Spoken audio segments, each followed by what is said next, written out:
let's jump to the main slate. Who do you like for stacks this week?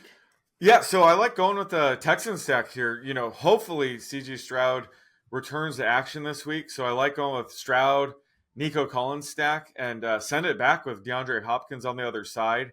I'm expecting Nico Collins to be Stroud's top target the rest of the season with Tank Dell, unfortunately out for the season. So love Nico Collins upside here.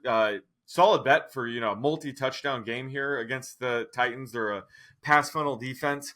And I like the idea of sending it back with DeAndre Hopkins where, this could be a trailing game script for the Titans where they air it out, throw deep or, throw often to Hopkins. So I like his upside here in a game stack. And again, this is the week of revenge games. This is the ultimate revenge game spot for DeAndre Hopkins going back to Houston. So I like this stack. And for a more contrarian stack, I'm going to have to stick with my weekly Aiden O'Connell Raiders stack, but I'm going with Aiden O'Connell, Devontae Adams as the core of that stack. And I'm actually going to send it back with Josh Downs here in sort of a game stack. But, Aiden O'Connell, of course, he went off for the 250 yards and 4 touchdowns on Thursday Night Football. And then last week, he only threw for 62 yards against the Chiefs because he didn't have to throw much. They had that game in hand. They just were able to lean on Zamir White, and Aiden O'Connell was just the game manager. So that's kind of what we get with this current Raiders team. But this is a spot where, it could turn a shootout. The Colts play at a fast pace, so it usually leads to more volume on the other side. So I like going with Aiden O'Connell and Devontae Adams here. And I know you're a little bit down on Josh Downs, and I agree. He doesn't have, the yardage or touchdown production I would like. But if Pittman is out again here, I think he's a good bet for, 5+ reception. So if this does turn to shootout, I think this correlates very nicely. Yeah, I mean, anytime I'm down on a guy, I still think it's a good, like DFS wise, it's a little different, True. From season one, because that's kind of what the context we're talking in. We're down on the floor. That probably means, other people are going to be down on the floor as well, which, sets them up for lower ownership, which sets them up for DFS. But I agree. I do think Downs is being hampered by an injury, though. Like that I think is ever since he said it, I don't think he's had a good game since. So that's something you kind of got to take into account. But can't knock the contrarian kind of stack there. For me, I like a couple: Derek Carr, Olave, Shaheed. Or one or the other. With Derek Carr, 5,500 for Carr and DK. Olave is only 6,800, and Shaheed's only 4,600. Both of those guys ran around in over 90% of Carr's dropbacks. And his Tampa Bay team has been playing well, so I think it's a spot where Tampa Bay probably a good bet to put on some points. And you mentioned it, this New Orleans defense isn't really what it's been cracked up to be. They had some easy matchups earlier in the year, and I don't think at this point this Bucs offense doesn't really qualify as an easy matchup at all. Baker's been playing well, Evans has been playing well, Rashad White has been playing well. So like the that stack, because I think the Saints are going to have to put up some points on the other side. And another one is Mason Rudolph, who's reportedly getting the start again, Week 17 against the Seahawks. Going with either Pickens or Deontay Johnson or both. I like Pickens. I think he'll also be more popular, obviously, after the massive week. So that's why I also include Johnson. I think even Freiermuth is an option. Probably better on FanDuel just because I think Freiermuth's value lies more in him being able to get a touchdown. But Mason Rudolph, did go downfield to Pickens a lot more. Looked just more willing to take some chances. And Pittsburgh always finds a way to get to 9 wins. So they got 8 right now. They play Baltimore next week. See what happens there. But I think this game could be another one of these games where Pittsburgh kind of surprises some people. Seattle's been outside the top 20 in DVOA against the pass. So they've struggled on defense. And, Rick Woolen got benched at a point.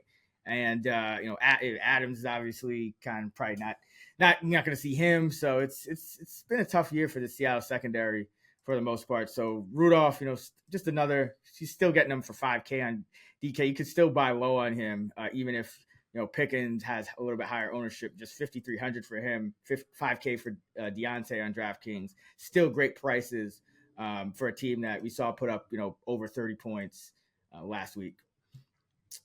Who do you like for Dark Throws? Well, at quarterback, I think below like 6K, I do like Gardner Minshew. He's 5,700 against the Raiders. I think this is a sneaky game to stack because, the total's only 44, but that's actually one of the higher totals of the week. It's indoors. Indy loves to push the pace. So if Aiden O'Connell has, a good game here, it could lead to Minshew needing to throw a bit more. I would really like Minshew here if Michael Pittman returns. If not, I'll probably stay away, but like him at quarterback. And then at running back, it's a guy I mentioned on our projections pod, but Jaleel McLaughlin at 4,400 against the Chargers. He's an excellent GPP play. Denver's playoff hopes pretty much shot now. It makes sense to give McLaughlin more work. I think he's been the best running back in that backfield. So the Chargers give up explosive plays to running back. So I think you could have a couple of huge plays here. It seems like anytime he's on the field, he gets a touch, whether it's a run play or a pass play. He's being targeted on 40% of his routes run. So you could see more playing time here, which just increases the chances of him having a ceiling game here. Keeping the revenge week narrative going here, I'm going DJ Chark at wide receiver. He's 3,600 against the Jaguars. I think his ownership might be a little bit high here because he is coming off a 6-catch, 98-yard, 2-touchdown game. But Bryce Young has been playing better these past couple weeks. Looked really good targeting DJ Chark. Targeted him 8 times last week. And the Jaguars have been a bit vulnerable to downfield throws, especially lately. They've been allowing 95 yards a game on pass attempts, 15-plus yards downfield, which is the 7th most. So this could be a sneaky spot for Chark to repeat and have another big game. And again, this is a revenge game for him, former Jaguar. So love his upside here, especially at this price. And then at tight end, I'm going super contrarian. Noah Fant, 2,700 against the Steelers. He's been, quiet the past few weeks, quiet all season. But he had 0 targets last week. But he's set a season high in playing time 2 straight weeks now. Last week, he set his season high with a 70% route participation. He's really improved as a blocker, so he's been able to stay out there a bit more as a result. He has big playability. He's due for some positive touchdown regression. Still doesn't have a touchdown this season, which is crazy. So I think he's going to have very, very low ownership for a tight end that's running a route on around 70% of the dropbacks. And the Steelers' tight end defense has been good all season. They rank 4th in DVOA, but they haven't been the same without Quan Alexander on IR since week 11. Now they just lost Landon Roberts. So this could be a sneaky spot for Fant. Again, his ownership probably 1%. So I like him at 2,700 this week against the Steelers. Yeah, I like that call because this would be the time for Noah Fant to randomly pop up again. I mean, right? It's like all the other tight ends caught a pass last week and he didn't. And so, that's kind of the perfect type of DFS play, that we want to kind of make. You're going to essentially get 0 ownership for somebody like that. A couple guys for me at each spot. At running back, Najee Harris is way too cheap on DraftKings. He's 5K. And again, Steelers, they always find a way to get to these 9 wins. I think this week is better than next. So even though they are 3.5-point underdogs to the Seattle Seahawks, I think this could be a game where, Steelers could take a lead or remain competitive. Najee's only 5K on DraftKings. He's not going to do much in the passing game, which is going to lower his ownership. I think more people would play him on a site like FanDuel, but even on DraftKings, I think he's way too cheap. Seattle's outside the top 20 in DVOA against the run. And Najee outcarried Jalen Warren 19-8 last week, Steelers were underdogs by a similar amount of points. So I think this is just another spot where you're kind of betting against the, consensus game script here. Because if the Steelers do get down, I do think, you see more Jalen Warren because he's going to play more on passing downs. But still like Najee at 5K. Justice Hill's another one, 4,700 versus Miami. Outsnapped Gus Edwards 42-29 last week. And that was in a game that the Ravens were up, considerably for a decent chunk of the second half. More routes, more carries as well for Justice Hill than Gus Edwards. And now you go up against Miami in another game against, a top team, a good offense. So I think you could see Hill, who's just kind of a better all-around back, continue to get more snaps. Another guy at running back, I think an interesting buy low. I'm curious actually is what you think about this, Mhm. kind of a post-hype Chase Brown dart throw at Kansas City. Kansas City's 29th in DVOA against the run. Brown only had half dozen touches last week, but Cincinnati also really struggled. So I think this might be a game. They were designing like a lot of screens for him. Every time he was on the field, he was getting a carry or a target, but he did kind of get injured in that game a couple of weeks ago. So maybe that kind of restricted his playing time last week. But curious if you have any thoughts on Chase Brown, because he was kind of like trending way up, and now it's like, okay, maybe pump the brakes a little bit. Yeah, he's tough because I don't know if he needs a positive or negative game script because he really hasn't been running many routes. There was that game I took the over 6.5 receiving yards, and it seemed like he was in there like every passing out, but it was just anytime he was in there, like you said, they would just throw it to him. So he wasn't running many routes. He's just seeing very high usage when he's in the game. I think, yeah, especially after Browning struggled that much. I think they will pivot to even Mixon as well. I think they're just maybe going to lean on the running backs a little bit more here and kind of take the ball out of Browning's hands. So I think it would make sense to give Brown more looks in the run game and the screen game. So yeah, I think another great like post hype call where his rostership will probably be lower after last week, but the upside is still there. Yeah, been targeted on 39% of his routes, and that's because a lot of it hasn't been screens, and that's something I actually want to look at in the offseason, kind of maybe separate out, running back targets by like screens and non-screens, just because screens I think are more, they're kind of more, they're not just decided by luck as much. There's kind of the teams are kind of designing these plays, so they might be a little bit more sticky from one week to the next than just, check downs, which, obviously vary depending on the defense and the other guys around you and whatnot. So that's something to look out for. But yeah, I like Chase Brown at 4,700. Wide receiver Darius Slayton, 3,400 at the Rams. He's back to running a route close to every snap for the Giants, had 60 or more yards in back-to-back games. The Rams are 20th in DVOA against wide receiver ones. They're not really a great pass defense. They're kind of getting by here, but you might see Tyrod Taylor for the Giants, which I think might help Slayton a little bit as well. So like him as that, top wide receiver for the Giants. And then another kind of post-hype guy is Michael Wilson. He's been shut out the last 2 weeks. So obviously I don't think his ownership will be high, but he's still that number one receiver really for the Cardinals. And he has his air yard share last week was 32%. The week before it was 20%. So he is, involved, and he does have some unrealized air yards. So he could easily pop. All it takes is one or two catches or a touchdown for him to pay off his salary at near mid price. 3,500 on DK. And Philadelphia has allowed the most points in fantasy to wide receivers. Maybe a little bit better with Patricia, but still struggling, still some personnel issues for Philadelphia on the back end. So like buying low on Wilson and Marquise Brown. We'll see about him. He could miss again as well. So like Wilson, and then at tight end Gerald Everett, 3,500 at Denver, season high 82% route participation rate in the first game with the new coaching staff. Again, Kellen Moore's still there, so I don't think it's like everything is going to necessarily be attributed to that new coaching staff, but I did think that was a positive sign. Parham's been banged up, but we have seen Everett just see kind of an uptick in playing time and production over these past few weeks. And Easton Stick could just be that Easton Stick looks for him and looks for the tight end a little more than Justin Herbert did, because Everett had one of his best games of the year last week with the 7 catches, only 42 yards, but 7 catches on 8 targets. The third straight week he had at least 8 targets. So like Gerald Everett against Denver, who's ranked dead last in DVOA against tight ends. All right, let's jump to DK and create a lineup. I believe you went first last week, right? Yeah. Yep. Okay. So you go. Yeah, let's go Gerald Everett, actually. Let's go Gerald Everett, 3,500 against that dead last ranked Denver defense versus tight ends. Let's see. There's some options out there this week. Last week pricing was much better.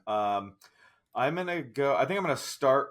I don't like doing this. I'm gonna start with quarterback. I'm gonna take Baker at 6,100. Let's go with the Ravens D, 2,800 against the Dolphins. I don't know how popular they'll be just because they're going against the Dolphins, but they've been pretty good against good teams as well.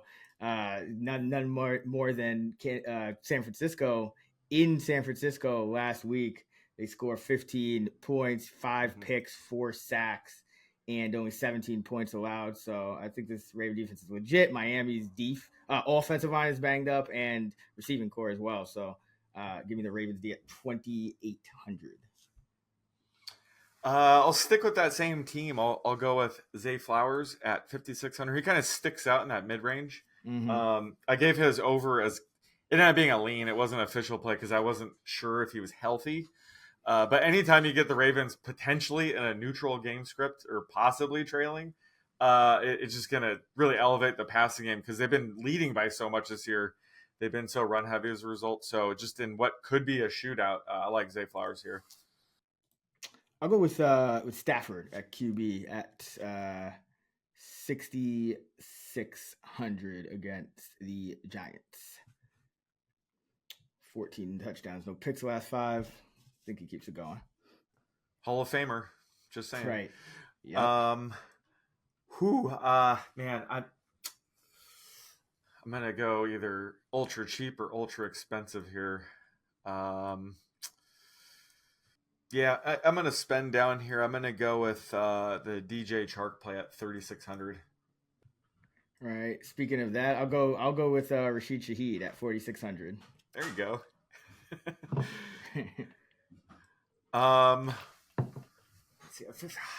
Yeah, I know you already took a defense, but let me just get this out of the way. I always hate this part. I'm gonna go with the Bills, 3,900. I'm gonna spend up to get them going up against Bailey Zappi. All right. So I have like 6,200 per player remaining. Yeah, I have 65. So let's see. Let's go Rashee Rice at 6,900. He's had 6 or more catches each of the last 5 games. So I think, important game for Kansas City here. I think Rice keeps rolling in this spot. All right. Well, I'm going to counter your Stafford a bit here. I'm going to go with our boy Kyron Williams here. Spend up, get him at 8,300. Just like this spot against the Giants. Probably going to see 20 plus touches again here. So love his upside at this price. And I still have, 5,600 per player remaining. I think I can manage with that. All right. I got 6,400 per player. I need 2 running backs, wide receiver, and a flex. Let's see. Let's go Rashad White at 7,600. He's just been a monster. 20 plus carries in each of the last 4 games. He hasn't had a game below 15.9 DraftKings points since way back in week 6. So yeah, let's go Rashad White here. It's 7,600 against the Saints. We both took the running back of our opponent's quarterback. Yeah, there you go. There we go. So I'm gonna stick. I like the Everett play. There's also a guy in that same price range who I love this week as well. Chigukwanku's 3,600. I'm gonna go with him. He's kind of turning into the guy that we thought he'd be all season. Last week, 80% routes run rate, 6 catches, 63 yards and a touchdown. At this point, I think even if Josh Wiley returns, I don't know how they start taking away playing time from Okwanko. He's been too good. So I'm going to hopefully keeps it going here. Hopefully CJ Stroud returns and makes this a shootout. So I like this 3,500 range at tight ends this week. Let's go DeAndre Swift against the Cardinals. In positive game scripts, he tends to do well. 20 carries last week. Philly's been having a bunch of negative game scripts for last month before that. But 6,500's prices come down. So yeah, let's go with him. Yeah, he's not on fire. What the hell happened to Boston Scott? I thought he was going to score a touchdown. He ran into his own man and just never. Oh well, the streak is over. Yep. I'm gonna stack Chris Godwin with Baker Mayfield. I think part of Baker Mayfield's success the past few weeks is he's been targeting Chris Godwin 33% rate the past 3 weeks, so I think he's going to stick with that. Godwin's way too cheap at 6,100, so like him here. Yeah, definitely. Ever since his wife barked on the on Twitter, it's been better. I thought it was Insta. Was it X? Oh yeah, whatever. Twitter? Yeah, I think I think it was one of them. All right, let's see. I got 5,750 for a wide receiver and a flex. So you got Mayfield and Godwin, right? No Evans. Yeah, correct. All right, I think I'm gonna go Evans at 7,800, and then I'll pay down on the flex. So I'll counter that. Counter your Mayfield Godwin stack a little bit. I was looking in like the 7K range. Travis Etienne sticks out. He has a good matchup, but man, he's been miserable lately. I have the under on his 950 rushing yards. I think that has a shot now. I mean, all 4 running backs, I took the under on the rushing yards. None of them have like missed a snap all season. And they're all going to be close. So it's like, this goes to show all the outs possible, but Etienne's one of them. I think you mentioned about Saquon Barkley at 6,900 sticks out here. I'm trying to go for that range. But yeah, I think he could benefit if they do go with like Tyrod Taylor, have a more traditional veteran quarterback. I think that'll benefit him. And he had another good game. So I'm going to go with Barkley at 6,900. I think he's a little bit too cheap here. I'm going to go with Slayton in the flex. Nice. At 3,400. Think, with me already having Stafford in there, some good correlation, and maybe it's a counter to your Barkley. Probably not, but Slayton's been on the field almost every snap, so roll with him. Where are you going last? Yeah, so I have 5,900. Some options at every position. Actually, I'm going to do something weird here. I'm going to, well, not weird, but I'm going to go with a tight end in my flex. Trey McBride's 5,900. And yeah, like he has a much higher projection than any other position in this price range, which is kind of unique. Usually you don't see that at tight end, but he, such a great spot at Philly. Don't know what's up with Marquise Brown. So I actually like going with the tight end here in the flex. Like all these guys, Kittle, McBride, and Ingram, are probably too cheap in like the 5,700 to 5,900 range this week. Yeah, absolutely. Yeah, tight end. That's actually an interesting roster construction. A couple of those tight ends. All right, we got for the entire lineup. So quarterback, I went with Baker Mayfield. My running backs are Kyron Williams and Saquon Barkley.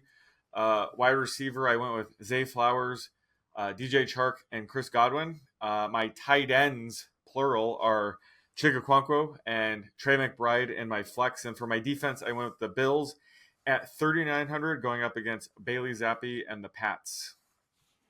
All right, I got Stafford at quarterback 6,600, Rashad White at running back 7,600 with DeAndre Swift at 6,500, Rashid Shaheed 4,600 at wide receiver with Rashee Rice at 6,900, Evans at 7,800, Everett the tight end 3,500 at Denver, and Slayton 3,400 against the Rams in the flex, and Ravens D 2,800 against Miami. All right, that is going to wrap it up for our Week 17 fantasy preview episode of the Fantasy Flex. We'll have the night shift episode out later in the week where we will break down the Saturday and the Sunday night DFS slates. And you can head up actionnetwork.com, of course, for all of our NFL fantasy and betting content, fantasylabs.com for our DFS tools and models. Don't forget the Action Network Discord. The link's in the episode description for that. You can find Sean on X at @_oddsmaker. I'm at Chris Raybon. And we're at those same handles on the free award-winning Action Network app. Until next time, let's get this money.